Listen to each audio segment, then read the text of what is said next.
Good morning, everyone. Bright and early from King's Dominion and the media preview of Rapterra, their brand new B&M launch wing coaster. This has been a long time coming. I haven't actually been back in this area of the park since track even started going into place. So I just walked up, see all of this track in places that I've never seen track for, and I'm like, whoa. Yeah, it's crazy. This ride now dominates the Jungle Expedition area. So, Dominator's somewhere else. That's true. Dominator's over there.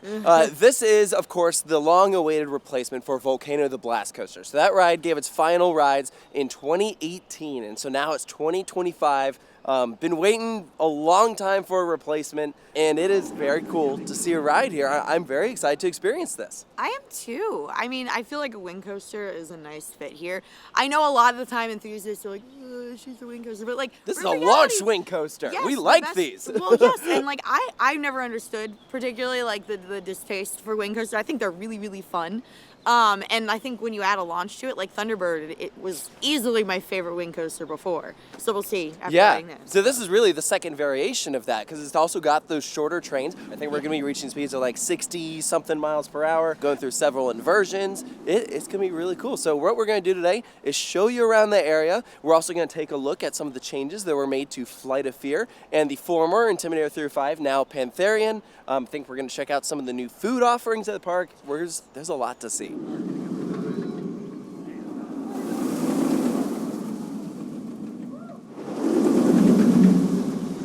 And here is our updated plaza. Look how different this is. Track everywhere. So here's Toombeely. Here's that highest moment, this overbank. We got the research center that is, of course, left over from Volcano. And then the entrance sign just over here. Yeah, one of the things that makes this most different is that you just have, because there's track going directly ahead of you, you also have plenty of footers right in place that they've turned into seating areas, which is really nice. Rapterra has an epic entrance sign. If you notice, it actually matches the same design strategy that is used for the other big attractions here in Jungle X. So very uniform all the way across. So the entrance will pass through here along the left side of the research center. If you remember, the old entrance to Volcano was a bit down there.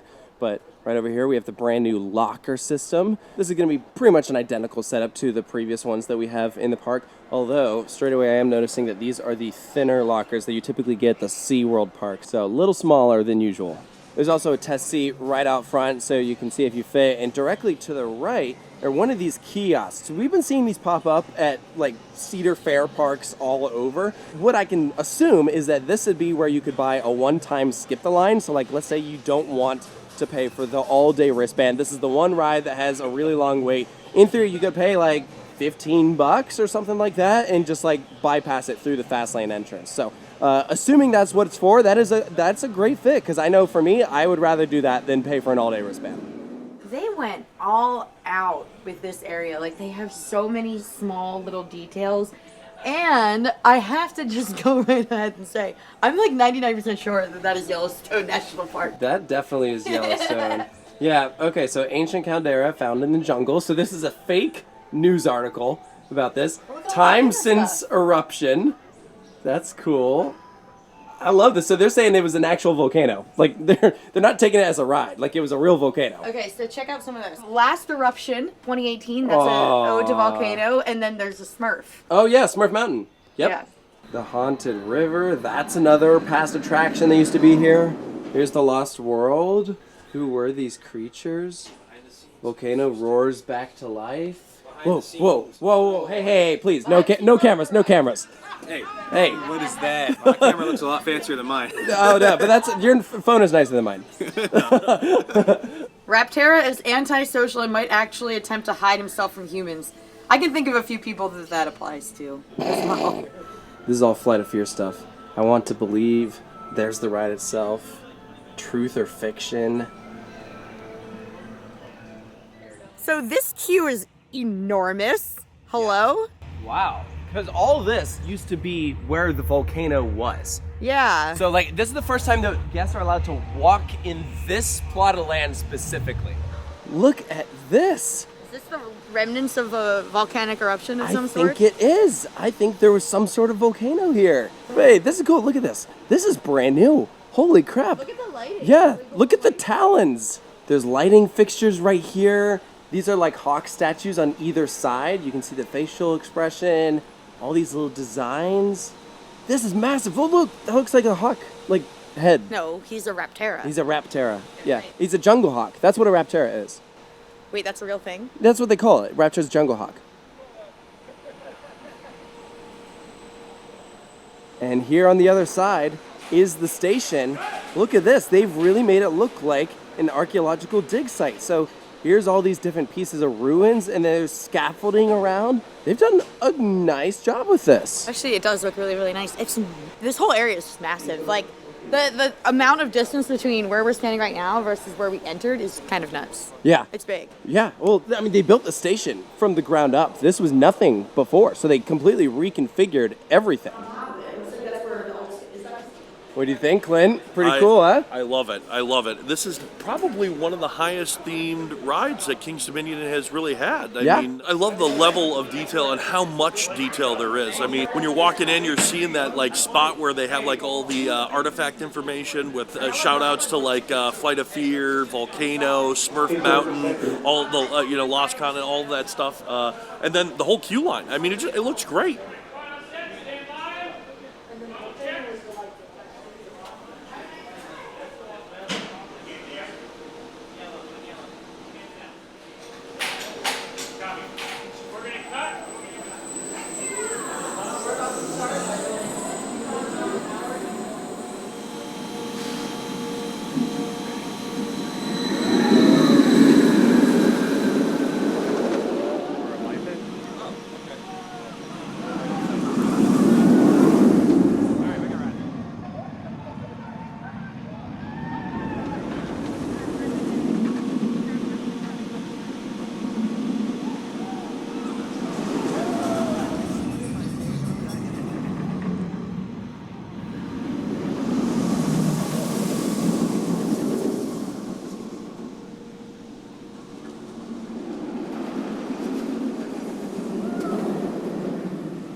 All right, we did it. We just got to experience Rapterra for our first ever time. First of all, the first initial ride, that on-ride reaction, is already up on the channel, so go give that a watch. At this point in time, we have had the opportunity to experience now the left and the right side, so we can give a bit more of a well-rounded view. I don't know that I have a preference. I think I'd have to do it again a couple more times to be like, oh, I like the left or the right better. I can't process that that quickly. My first gut says the right side, but again, I think as we get more laps, that will probably change. Sure. Anyway, I would say for me, the standout moments, I really like the launch. I like that it's a rolling launch. I didn't expect that. I thought it was going to be more like Thunderbird. It was not. I really like the final inversion. I love like how much you hang and dangle there. It's really, really fun. And then I really like the dive loop right here that's like directly behind me. I thought that was a really fun moment. I mean, the whole ride was good. So there was really nothing that I didn't like. I thought it was cool, the visuals as you're flying around this space, because the ride takes up a lot of land. It really does. I don't think I realized it. Yeah, it's not the longest ride in the world, but there's a good amount of track to it. We're talking over 3,000 feet, and you're going relatively high speeds, and I would say that it keeps a good pace throughout the experience. I will say that one of the big critiques that I can immediately think of is actually something I said right at the announcement. I still wish there was a near miss with the last roll. I feel like they've done a good job with the theming, like these little temples and everything. I feel like if you just had something to the train, exactly, that keyhole moment. I feel like that's one of the things that makes wing coasters work. So the first time we did it, I got to sit in an inside seat. This time I tried an outside seat. There's definitely a difference, but I feel like that's to be expected. Like any kind of coaster where you're further from the track, like the further away you get, the more bounce or jiggle it's gonna have. There was a lot of buzz generated about this ride that people were saying they were worried it was going to be a little on the rough side. And I haven't done the very back yet. What is it, like 5 rows? It's only 5 rows, right? Yeah, so we've done close. We've done dead center. And even someone who doesn't typically do too well on like outside seats of like things like X2 and other things where you're out on a wing, I didn't really think it was all that bad. Like there was definitely some moments that I was like ding ding ding ding, but like It doesn't hurt. I guess No. That's sort of the thing when, you know, we're talking about like how some B&Ms have changed. You know, like it doesn't ride quite the same anymore, but none of it really hurts. Yes. Here's what I would say is the main difference, you know, when we're talking about how new B&Ms ride these days. I would say the big thing here is that there's like a couple spots where there's like some jolts that's noticeable, but the rest of the time, but the rest of the time that you're riding on the track, I think it feels fine compared to maybe like a Phoenix Rising or a Penguin Trek, where it feels like the entire time the whole thing is kind of going like this. So I think it is a different sensation. So actually, I would say that it is worse on some of those other attractions. I don't think it's bad here really at all, No, at least based off of the rides that we've had. I am curious to do it, you know, many times. We've talked to a couple people that said that the more they ride it, the more they like it. So I think that bodes well. Yeah. You know, like right first away. impressions, like it is definitely a solid attraction. For me, it was always going to be tough to beat Volcano, just because like that ride it's very, very different. So I'm not trying to compare it to it at all. Pretty much the only thing they have in common is that they have launched and they're in this exact same plot of land. Yeah. You know, but I think that, you know, as far as wing coasters go, I think this is one of the best in the U.S. for sure. And welcome to the Rapterra gift shop, the exact same one from Volcano, just completely repurposed. Last time I was here was in like, I guess 2018. It's very, very cool to be back here. So we got some 50th anniversary merch. Actually, it looks really, really nice. New Pantherian merchandise. We also have nano coasters, so if you didn't get it when it was Intimidator 35, now you can get an orange iteration, which is very, very cool. And here's our first look at some Rapterra t-shirts. Here you go, I Conquered Rapterra.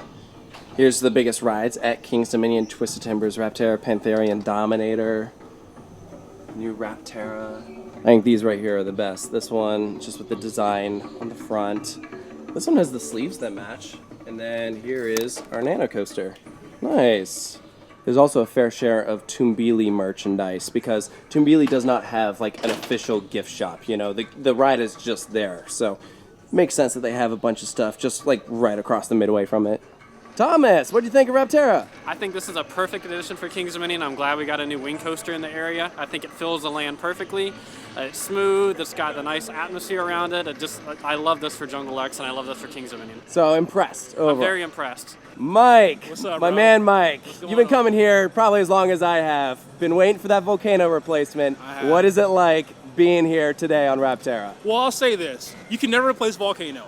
Iconic ride. So I've always stated that this is going to be a good succession to Volcano. You need something different. Something a little different, right? And so I think the intent is to bring something to the public, graceful, re-rideable, and I think they're going to hit the target on that. I love the layout. The dive looks good. My favorite element is probably that Rapterra roll. Yeah? It actually shocked me. I was like, you get a nice little floater, especially near the back. I want to see what this can do when it's warmed up, full season. But I like it. Yeah. I do. I agree. We were talking to someone earlier, and they said that they noticed a difference on this when it was like a cold morning versus later in the day. It was like 6 seconds faster. Is that crazy? 6 seconds? Yeah. I'm talking like Trimless Voyage level here. I know, right? So yes, I'm in the same boat that I'm excited to see how this is later in the season. They updated Chicken Shack, but they also updated what's behind Chicken Shack. There's no roller coaster anymore.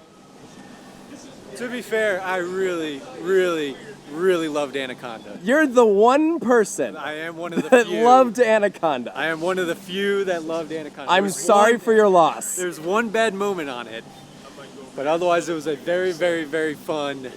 Did you get your final ride on it? Like, I know they didn't announce it, but do you remember your final ride? I got it one during Haunt. So Okay. I got it in October before it closed for the season. Well, I mean, that's the way to do it. If you didn't ride it then it's too late now. It looks very vacant here now. It's probably just because I'm used to just being fuller. There's a pretty sizable gap of space without anything going on now. I feel like there's potential with like having the waterfront right here. Like you could really like pretty this up. But like right now it's just like a little bizarre. Yeah. I think until they find like a big attraction and take its place, I think they could do like a small little like maybe patio. That could be nice. I would say like get some, pull like a European thing, so it's like a jungle thing, and like get some canoes and stuff. Ooh. And let people just like canoe out on the water. Or paddle boats. Or paddle boats, yeah, and get like a couple of like animal animatronics out there. Yeah. That'd be cool. Oh, I like that. Or you could charge people like $5. Like go, Yeah, go around. $5 to ride a canoe, or like it's like one of those like paddle. Yeah, be cool. The one thing I'll say, some people were worried if this body of water, the remnants of Lake Charles, would stay after they closed Anaconda, but clearly they filled it back in, so the water is still here.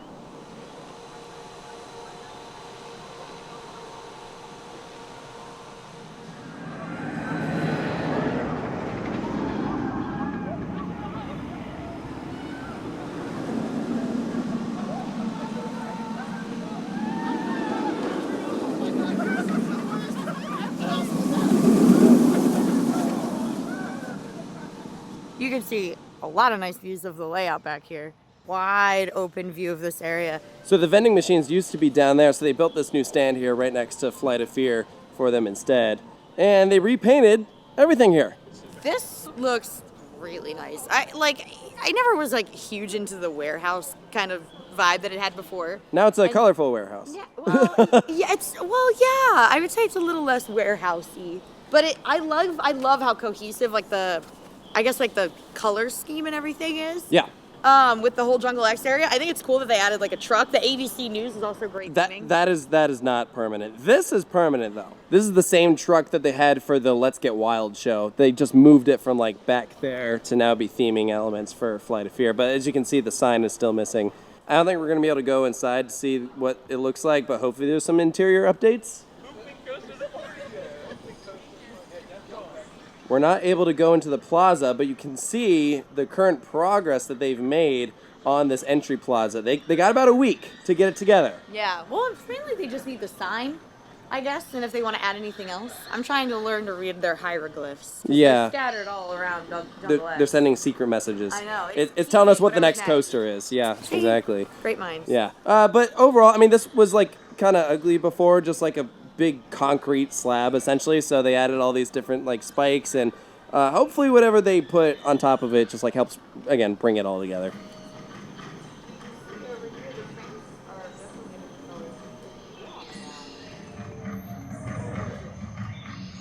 You can see over here the trains are definitely a different color. It's like there's blue on them now. I will say this, the 2 arrow loopers that kind of helped me. Right.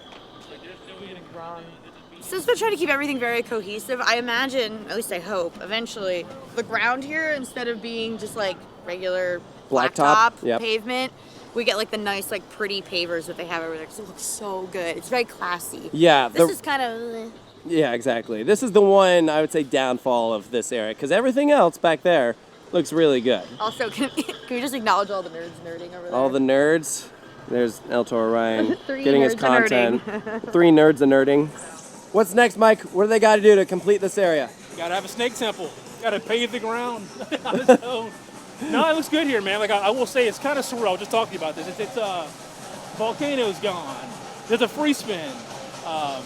There's no more Anaconda. I-305 is Pantherian. It's just kind of highlights like how much energy and effort the park is putting into theming, and I like it. I like the changes. A lot of changes. I like the changes. I'm not gonna lie. I didn't see the vision, but this is arguably going to be the best themed area at any quote-unquote Six Flags entertainment park. Oh. If they finish it correctly. Saw, dude. Saw. What do you think of Rapterra? It's good. Yeah, it's good. It's got like a little bite to it. You know, it's smooth. It's some good positives. It's floaty. Good layout. I think it's a great addition here. Yeah? With that 48-inch height requirement too. Oh. It's going to be the ride for everybody here. That's true. Yeah, most wing coasters are like 54, right? So Yeah, that was like a big deal that they got it How down. did they change that? Do we know? Like how? That's a pretty huge difference. I have no idea, but it's pretty impressive, really. It's like half a foot. Right? Yeah. So a lot more people can get on that thing, and it's just going to be great too, because obviously, like you've got rides like Pantherian, which are super intense, and this is much more well-rounded for everybody. So Yeah. And it's a cool launch ride. It looks great visually with this whole setup here. People are just going to be attracted to this thing. They're going to walk up here. They're going to have a great time. Yeah. Are you saying you're attracted to the roller coaster? Yes. One thing we did learn while talking to park executives is that they do plan on adding some shade in this area, which is definitely important. Like the sun is out now, It's fine in March, but in the summer, man, that would be brutal. So look forward to that soon. And they were saying they obviously just planted a lot of the foliage, so in theory, give it some time, it should be nice and full and green. Yeah, it'll feel more like a jungle. This will be a big tree. Big tree, yeah. Right now it's a small tree. Now let's get ready to enter the paddock with real live Rapterras. Oh, that was 5 out of 10. That was good. I'm glad someone enjoyed it. Good. I enjoyed it.